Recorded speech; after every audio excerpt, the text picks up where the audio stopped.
guys, Sandy here. Welcome back to the channel. Today I am posing a question to you guys.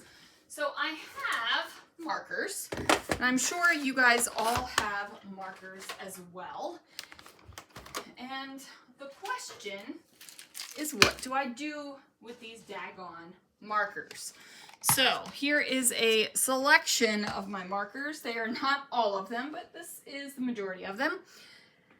So I had this thought in my head that I was going to keep all of my markers on one of my Rascog cards. Now that's not going to work for me because I have a tremendous amount of Copics and I need to be able to see them.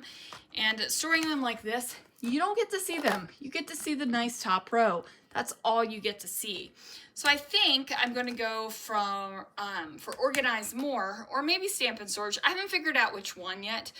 Organize More is a little bit cheaper. Stamp and Storage comes a whole lot faster. So it's just a matter of figuring that out. And if that happens, these will go into a square or two or three of my calyx. So there is that. Now the question is the rest of the markers, right? So if I've got my Copic situation figured out, I'm gonna put those off to the side and we're gonna talk about the rest. The rest, what do I do with these? Do I just put them in the top of the Rascog? All of the IKEA names are running together. Do I do that, or do I get more of the marker storage and put them all in the calyx? So I've got these Tombow dual brushes. I've got 10, 20, 30, 40, 50 of these guys. I got 48 fine liners. I got 48 dual brush. Are they dual brush or real brush? Real brush pens.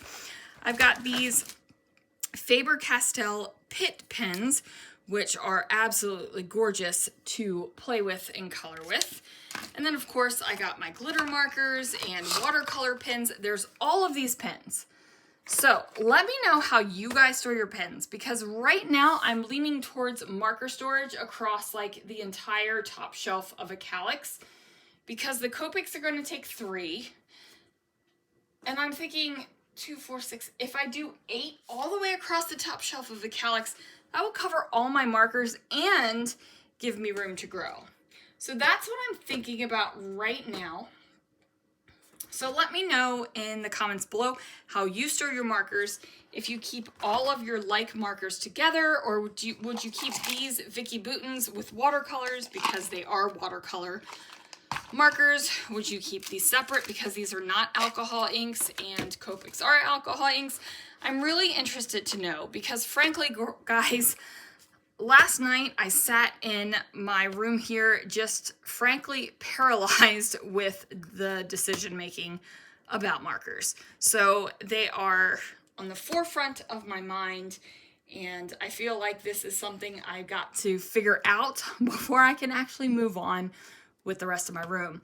Now I don't have to have the actual solution in hand. Like I don't have to have the marker storage in hand. I just need to figure out what the heck I'm doing. So let me know in the comments down below, because like I said, I'm a little overwhelmed with all of these marker choices. So that is where I'm going to leave it today. I'm hoping for some really awesome suggestions.